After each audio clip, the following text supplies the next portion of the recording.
Welcome to Beyond the Black Letter Law by Prism Chambers, a platform where we demystify legal concepts for you.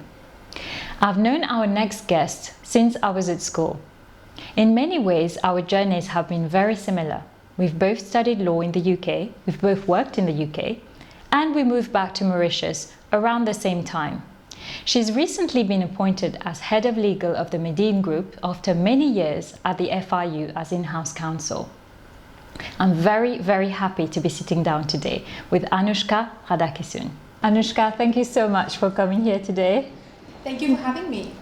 It's a bit weird catching up in front of a camera because we've known each other for a long time, and I don't think we've seen each other since before the pandemic, probably. Yes, which I regret deeply, yes, by the way. I know, so I think that's an excuse too. We must catch up after that as well. So thank you again for coming.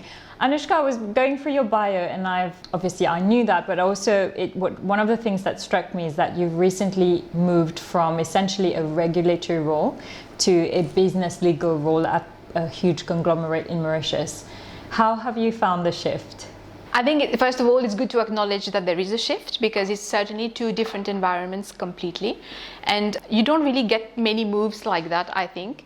But what I found was that you go from being extremely specialized into one area of the law, in my case AML-CFT, and you dive straight into an area where literally every day you're assaulted, for want of a better word, by new legal issues, new legal points. So you really have to change your mindset from being, I'm an expert in AML-CFT and this is my thing, and I know exactly where to look for the answers, I know exactly what you're asking me when you're asking me something, to, yes, I will look into it and I will get back to you. And then you have to be, of course, very quick to learn. And first of all, I think it's a humbling experience because you realize that when you join a group that does so many things, you will never know everything. I think if you accept that, I think I have accepted that readily, that if you accept that, then I think it starts off on the right tone because you know that you will face new issues every day. And it's okay if you don't know the answers straight away, but you have the ability to look for the answer. Or you have the team with you to help you. So the main shift for me, at least, has been to be a niche expert to being now a generalist. And it is a shift that it depends on how you approach it. It is daunting. I'm not going to deny that, because you may sometimes feel that, oh, what if I don't find the answer in time and things like that. In my previous role, I knew the answer almost straight away. But I think it's just a matter of accepting the fact that no lawyer knows everything. I think most lawyers would agree to that, and just trusting in your legal training and your experience that you would be able to find the answer, and probably building the kind of relationship with your management that they know that, yes, she may not know it now, but I know she'll come to me tomorrow with a plausible and credible solution. So that was the first shift. And the second shift, really, when you go from a regulator to private sector, is that when you are a regulator, you have more of a black and white vision. This is what the law says, you have to do this. I will help you to find a solution, but at the end of the day, you have to do what the law says, otherwise I'll come after you with a fine or a compliance letter or things like that. But when you are within a business, it's no longer black and white, and you have to accept that there are many, many shades of grey in between, and you have to really see things from the perspective of the project manager or the one who wants to sell something, and try to work with them to find that middle ground. I don't think a black and white approach would work all the time when you move from the regulatory sphere to a business sphere. Do you miss it? Yes, I do miss it, but I'm lucky that in my current role I still have one foot in AML-CFT, not from the regulatory side, but at least from the private sector side where I'm the regulatee now. But I'm still in touch with my area of expertise, so I'm not completely cut off, and I can still rely on 8 years of knowledge of AML-CFT to support me in what I do every day. But I do miss it, but some aspects probably I don't miss, and as with anything. But I'm still lucky to do this AML-CFT side of things alongside everything else that I do now. I think one of the things I found interesting looking at your CV as well is that, correct me if I'm wrong, you were in private practice for a few years before the FIU. And I see the FIU in a way as a sort of in-house role because you're counsel for the regulator. How did you find this shift between private practice and in-house? I only did private practice for, I would say, less than a year after I was called to the bar in Mauritius, and it was mainly criminal law. I was practicing as prosecuting counsel for the office of the DPP, and that mainly involved criminal matters in district courts. I wanted to get that experience because I thought it would add to my path and also help me decide if that was something that I wanted to pursue or not. And unfortunately, at the time, I also had a young child. And criminal litigation, as interesting as it can be, is very erratic.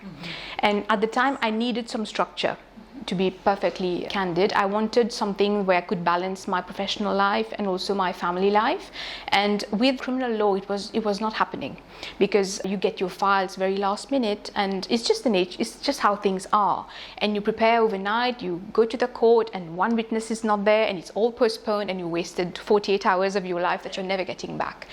So when I got the opportunity to join the FIU in-house, it came to me as the perfect solution, because I would still practice law, albeit not litigation, but I would also be there for my child whenever he needed me. I could plan my days in a way that I was more in control of my hours.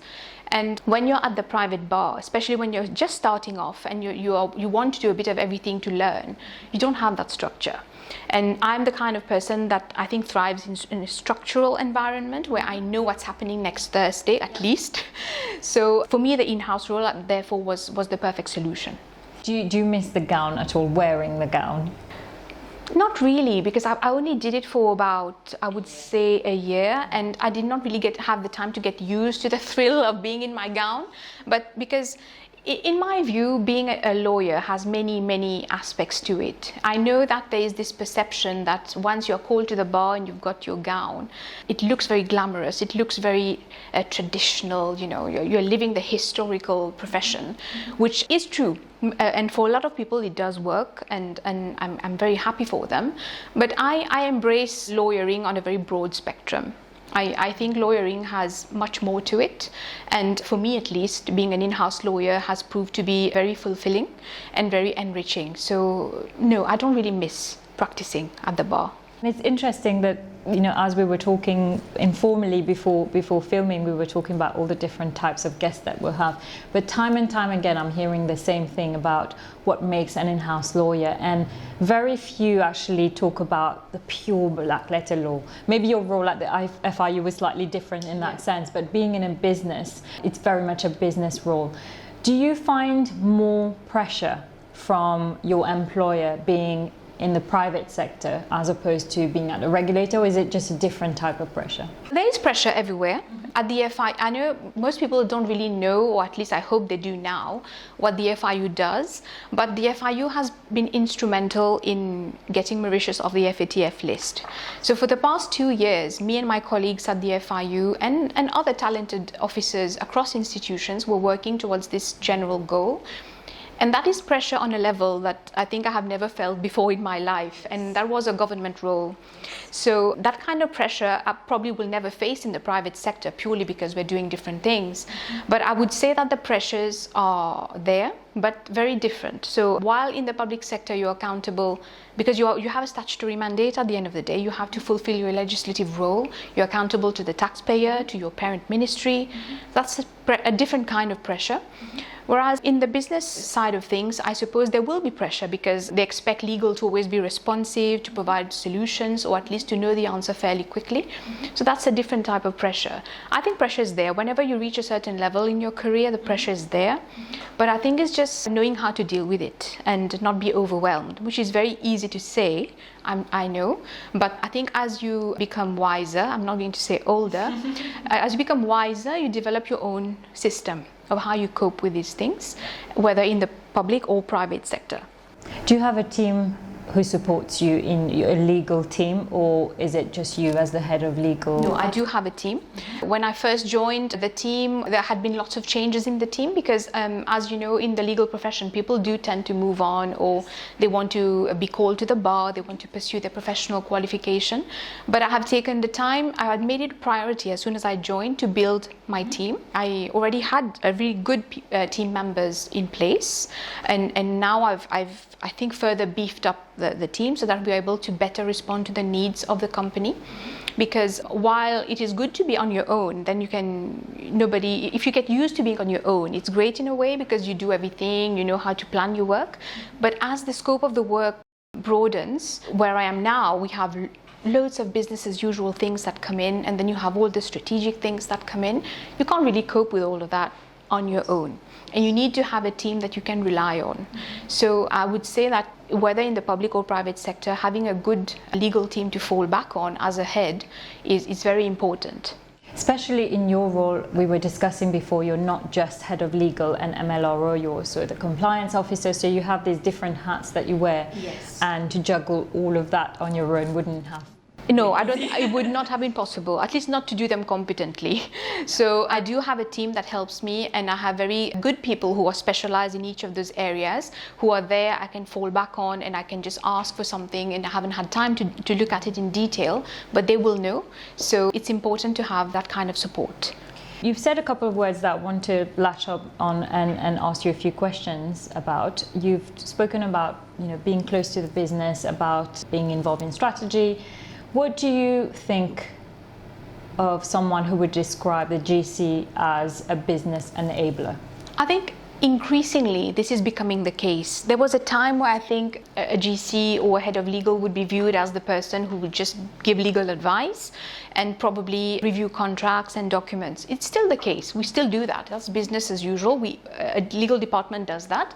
But I think as time goes on and you're in a role and you develop the kind of trust and bond with your management or your CEO or your CEO, in my case previously the director, they sort of see you as more of a strategic advisor as well. But I think it comes with the trust, because traditionally the first role that you will think of is that, yes, you are the legal advisor, so I need your legal opinion and your legal thoughts on things. But as you get to know your management and you build that trust, I think they can see that this is a resource that I need to tap into, because they may bring a take on things that perhaps the people who are in the project, in the file, may not have. So I think lawyers can bring that distance, an independent and neutral view. I think we can be relied on, to bring that independent and neutral and honest judgment on things.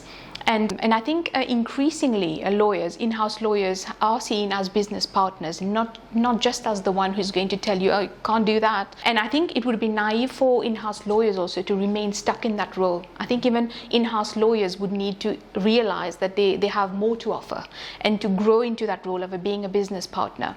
Again, talking about finding that right balance, because at the end of the day, you need to do what's right. Appreciate there are different shades of grey. How do you find that balance between doing your job as a lawyer and letting the business get on with it?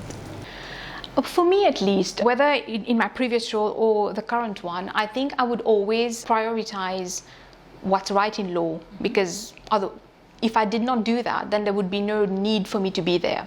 So I would have to make sure that the people who are making the decisions are taking those decisions within the confines of the law, so that we're not putting the company or the business in the way of any risk at all. But then I suppose sometimes it's difficult to reconcile what can be done within the law versus finding a practical solution that may have a lasting impact on what the business wants to do. And I think it's something that most lawyers will struggle with, because you're worried that you're placing the business at risk, but at the same time, what about the business itself and the vision? But I think generally I would prioritize be doing everything within the confines of the law, but I would still listen to the project people. I would still listen to the people who are doing the practical side of things to see how we can find a solution, or how we can creatively interpret a legal provision to find a solution, or a practical solution which has to remain ethical as well at the end of the day. So for me, I do struggle with that, I have to admit, because you do tend to barge in and say, no, this is what the law says. You can't do something, especially being a regulator in my past life, where you do have that tendency to say, well, no, this is what the law says, you can't do that. But then they say, what about this? We're losing so much. I'm just taking an example. Oh, the tenant won't leave, and this is going to have an impact on us.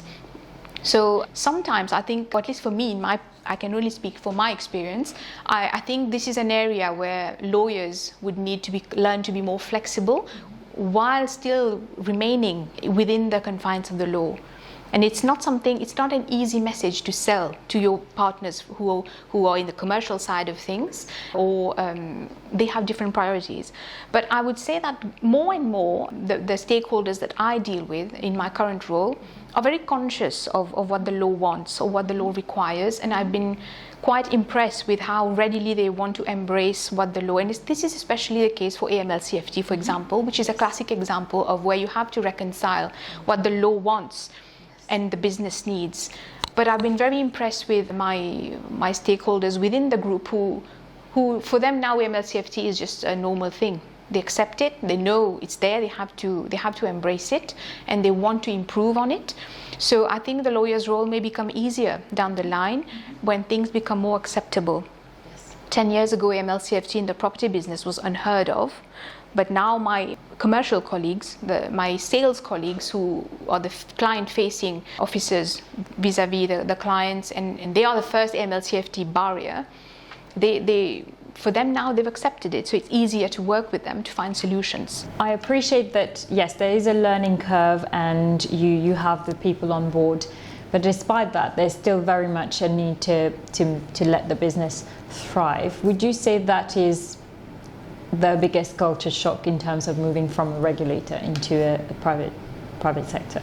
Yes, because I think when you are a regulator, your objectives are very different. I mean, you don't really think about the commercial side of things. When we are a regulator and we're dealing with our regulatees, in the past year, I would say, we did come to a point where we realized that we have to work with them to help them to balance their commercial interests with their compliance interests. But as a regulator, you would focus on the compliance interest.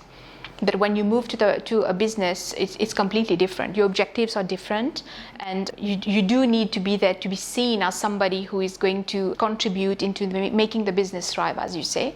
So yes, it is a change, and I think for somebody I've been in the public sector for nearly 8 years, and this is also a learning curve. It's not just a learning curve about all the legal issues that you're facing, but also moving from the mindset of ensuring people are complying to a place where you are enabling or finding solutions to help the business thrive. Is the work-life balance similar? Because obviously, yes, you were in the public sector, but you were in a fairly high-pressure job because, as you said, we were trying to get Mauritius off the blacklist, etc. Is it very much of the same?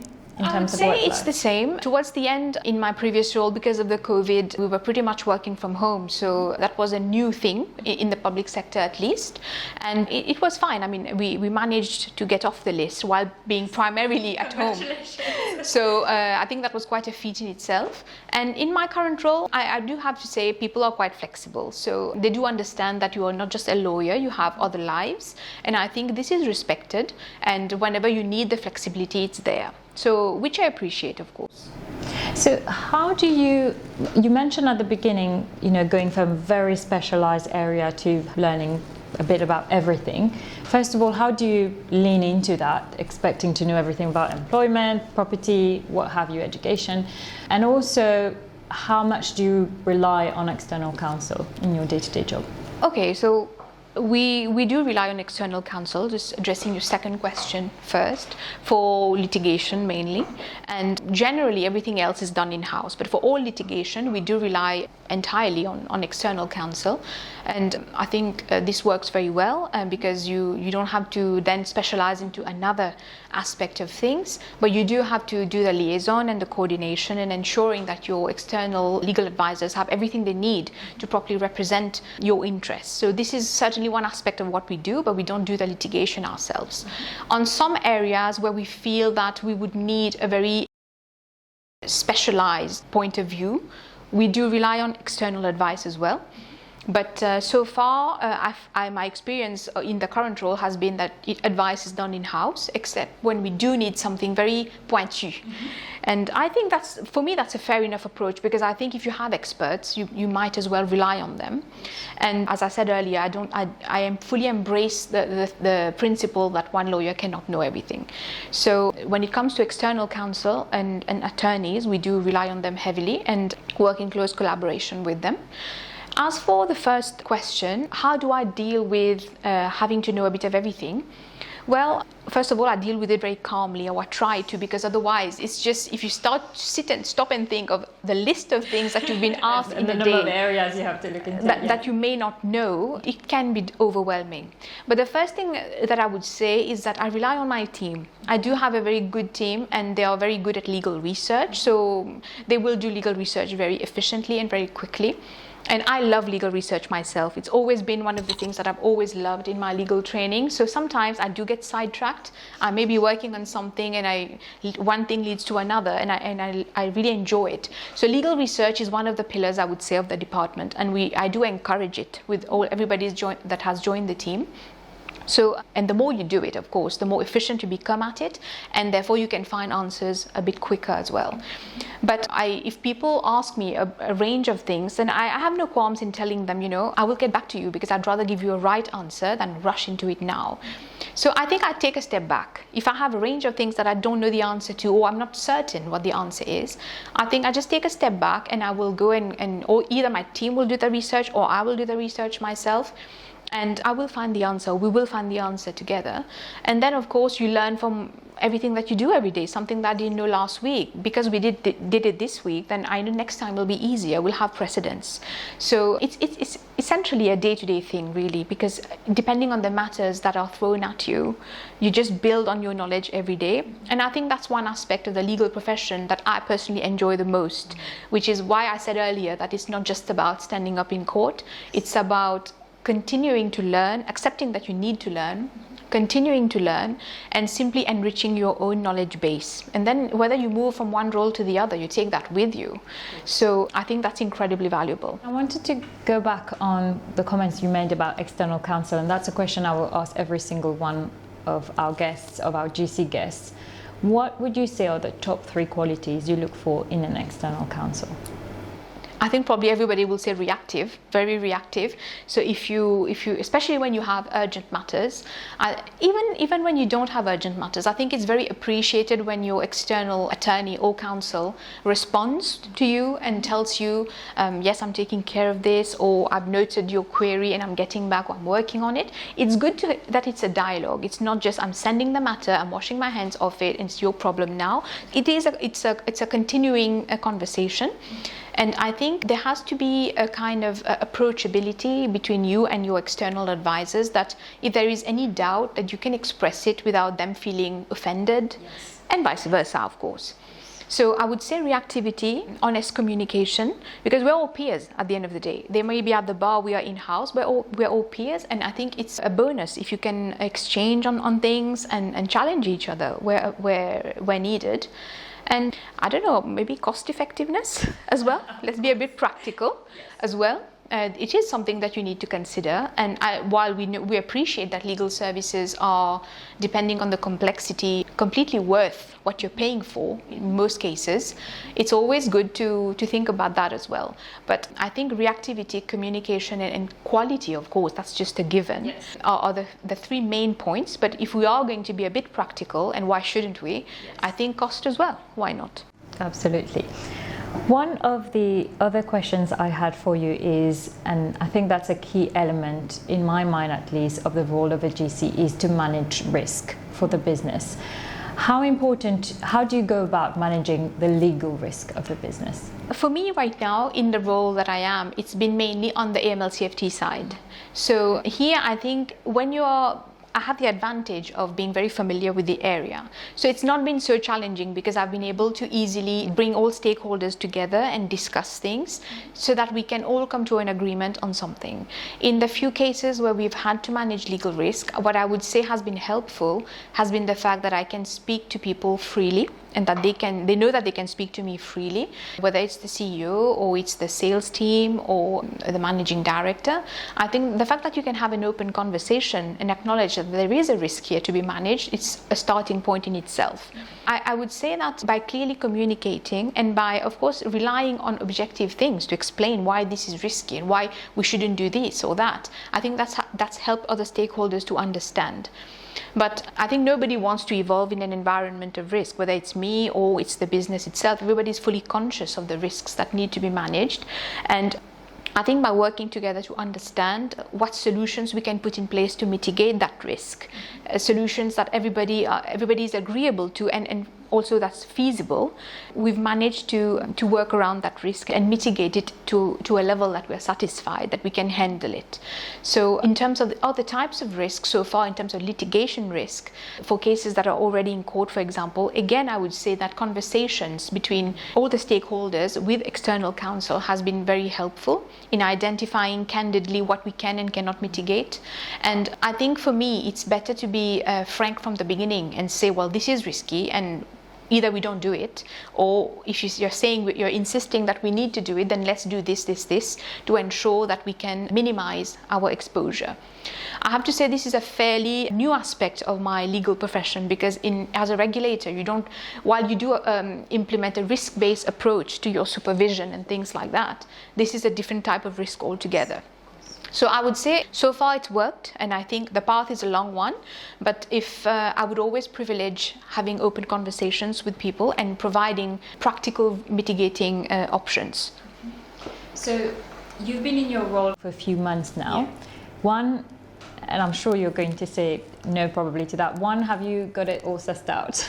And secondly, what would you say are the 2 or 3 main goals that you've set yourself for the year to come as you embrace your new role? For the first question, I wish I could say yes, but no. And I think it would be naive of me to say yes, I've sussed it all out in 3 months. It's just not possible, because purely because of the sheer diversity of things that are there, but also when you join a legal department as a head, not only do you have to go straight into the files, but you have to understand the existing processes, you have to understand the existing team. And I think it took me about 2 months just to understand how things are done. And because if you want to improve things, if there is something to be improved, you have to understand the whole thing, you have to see where the weaknesses lie. And this observation period, I think for me, might just have ended. So, become slow, because you have to also jump straight into things. You don't really have the luxury of observing for 2 or 3 months and making everything work at the same time.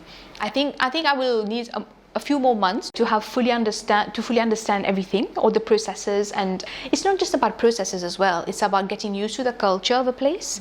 So when you've been in a place for 7 years, you know exactly how to talk to X and what I should not say to Y, and you know that this sort of email is acceptable or not. So this is also another adapting that you have to do, and learn the nuances of how to communicate with your peers and in your management. So I think that I've learned a lot on that, because after 3 months, I think I've been able to understand how things work in that sense. But for the goals, I think first my initial goal was to see if the team was right, if we needed to enhance the team. And one of my initial goals was to recruit. Mm-hmm. So I think I'd better do it right from the beginning. That way I can structure the team in a way that's going to work in the way that I envisage it. And the new people will have time to adapt to me and the existing people. And by the time we reach mid-year, maybe we'll be a fully functional team. So I'm pleased to say that my recruitment is over and I've got the people almost in place. So I'm hoping that by mid-year, the team will be there and we'll be working together to better serve the business. So that was my first goal, having the right people in place. And the second goal is to use technology in a more efficient way. I think legal departments can be very paper-driven sometimes, purely because of the nature of the things. You have to have case files for everything. You have to keep records, of course, by law. So we do tend to get bogged down in papers. So I thought we need to use technology better, and especially as I mentioned earlier, we don't only do the traditional legal, we do compliance as well, and compliance can be its own documentary maze of its own. So one of the goals this year is to collaborate with IT colleagues in-house to develop some form of platform to help us with compliance, or at least make it more efficient, and help all the stakeholders within the group concerned with the MLCFT to work better, to not work in silos anymore, and to be able to communicate with each other efficiently on this platform. So I'm hoping that then this can be extended to data protection as well, which is another aspect of what I do in the legal department, to see how we can roll out the platform to data protection as well.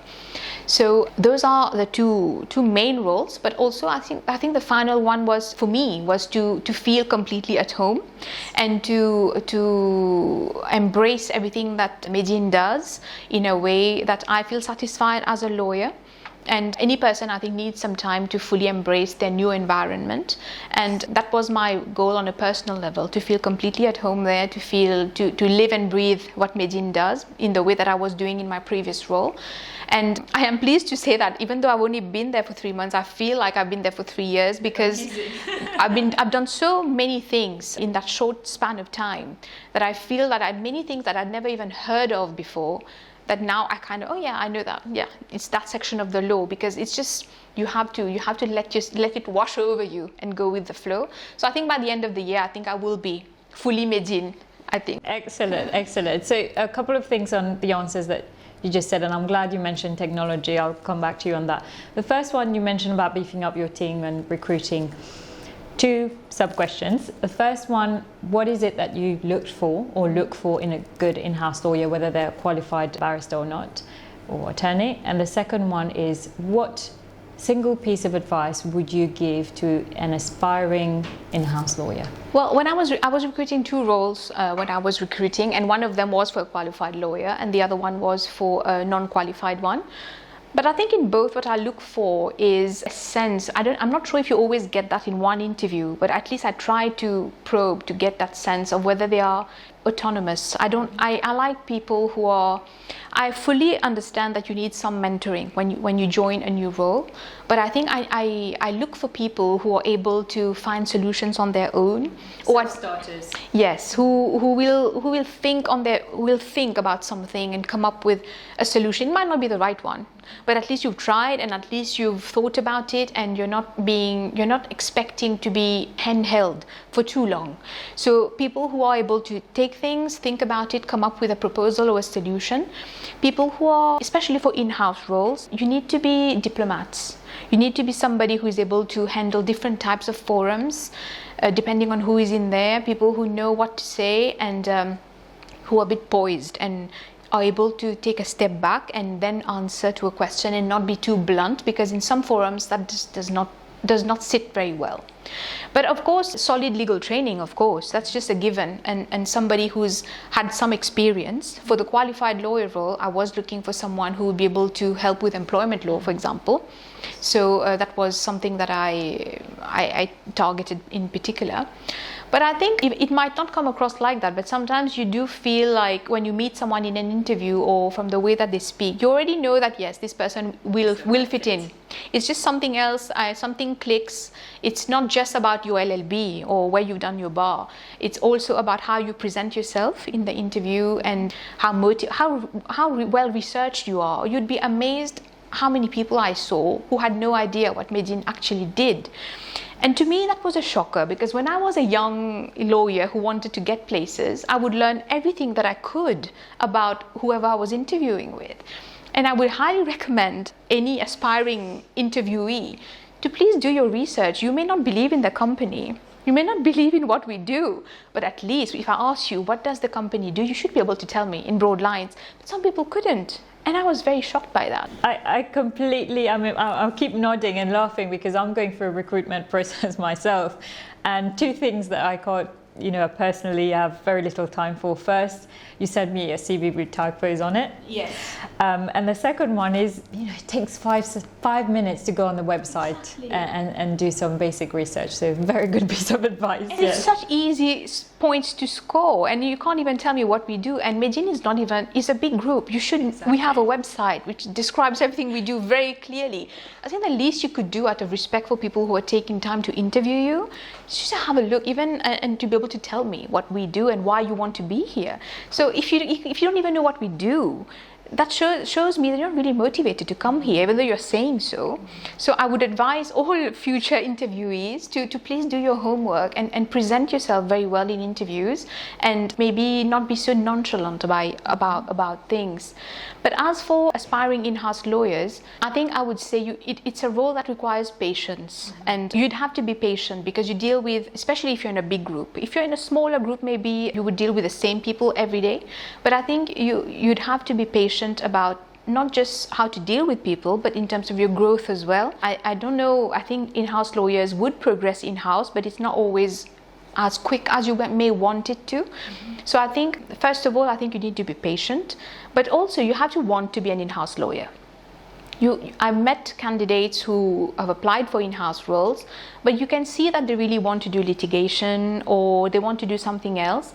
And I think if an in-house role is not for everyone, I think it's good that we acknowledge that. Not everybody wants to be in an office every day, doing the same types of things every day, even though it is diverse, but at the end of the day, you won't do litigation, you won't do human rights or things like that. So I think you have to want to do in-house. And if you do want to do in-house and you want that kind of structure, and you're willing to work with team members, because more often than not you'll be in a team, then I think it is for you, and you will flourish. But if deep down you know that you don't want to be tied to a desk, well, then I don't think it's going to work out. And then just a practical advice, I would say, if you're an in-house lawyer, you have to be very, very organized, because you deal with so many things. We have so many internal clients that have so many issues that you have to be very, very organized, and to be able to follow up with everything you're doing, and also to present the legal department in its best light, because you don't want people to say, well, the project is being delayed because of legal. It's been stuck at legal for 4 months. That's not the kind of message you want to hear. Instead, you want to come back to your first initial question about being a business enabler. You have to see yourself as that. Otherwise, you're going to be seen as the hurdle, which nobody wants. I think that's the main advice that I'm sure I can go on. Excellent. But these would be the main ones. Yes. Before we go today, I wanted to come back on the technology point, because I thought it's fantastic that you mentioned that. Do you think in 20 years, transactional commercial lawyers like us will be replaced by AI/robots? No, I don't think so. Or at least I hope not, because you still need legal expertise, and I'm not sure if technology can fully replace the type of legal thinking that sometimes needs to go into transactions or advice or drafting or whatever it is, whatever legal task it is. I don't think you can fully replace it. I think you can use technology. You can leverage on technology to empower your department, to empower yourself, so that instead of doing filing or instead of doing paper contracts, you are using that free time to do strategic things, to contribute to the business differently. But I don't think that you can completely replace lawyers, or at least or maybe I'm in denial. I don't know. I don't think so. No. I think this human side of us, especially as in-house lawyers, I spent very short time in-house, but what I valued most is the relationships, the building of the relationships with the business. I don't think a robot can do that. No, exactly. And I think if you fully establish yourself as an in-house lawyer that people want to rely on or want to involve, I do think that's irreplaceable, having a legal partner in your team to help you, to assist you. I don't think you would want to simply deal with technology. I think everybody is fully agreed that technology is there to help us all, to make things more efficient. But I agree. I don't think we can phase out lawyers completely. Last question, Anushka. What do you enjoy most and what do you enjoy least about being an in-house lawyer? As I said earlier, I do love legal research. It should not be the thing that I love the most, and because I don't really have the time for it. But I do love legal research. And when I was doing my pupillage at Maître Eric Ribot, Senior, and he was one of the first people who really showed me the value of legal research. I had done legal research when I was doing my bar vocational course, of course, and that's where my love for it came. But when I was doing my pupillage, and my pupil master told me, you should never underestimate legal research, because it can make or break your case. And I spent a lot of time during my pupillage at his chambers doing legal research on very obscure areas of law, such as exequatur. I still remember the exequatur one. I was diving into these old and unfortunately musty books in the Supreme Court library. But it was a very defining moment for me because I fully agreed with him on that. So while I may not have the time to do the legal research, I fully encourage my team to fully research areas before we actually give an advice, especially if it's a new area. But what I also enjoy is interacting with project teams, because this is something I didn't have in my old role. And now I work with teams who are selling land. I work with teams who are developing a new technology. I work with teams who may be thinking of a new initiative. So I enjoy the diversity of what I do, which comes with when you work for a group that has a diverse portfolio of activities, of course. So I like this interaction with people who are not lawyers, where you come together to find solutions that need a legal element to it, but at the end of the day, you're contributing to a broader objective. So I do really enjoy that. What do I not enjoy so much is probably having to tell people what they can't do. Yes. Because there will be times where you really can't find a creative solution. Lawyers, even if you are a creative person, your creativity will only go as far as what the law tells you. But when you are the bearer of bad news sometimes, and I think you have to message that in a way that sort of doesn't dampen people's spirits too much. So I don't really enjoy going into a team meeting to say, well, can't do that. 90% of what you're saying can't be done. So no, I don't think I would ever enjoy that. Thank you so much for your candid views. It's been a delight catching up, and I hope we get to catch up off camera as well. Yes, Thanks me too. again. Thank you so much for having me. I've really enjoyed all these sessions that you've had with other lawyers. I think it's a great platform for lawyers to discuss things in a very frank and honest way. And I think you're very courageous to take on this sort of thing. And I wish you good luck with all the other episodes that you're planning. Thank you so much. And we'll check in again with you in a year's time with your role as a GC and find out how it's evolving as well. Yes, with pleasure.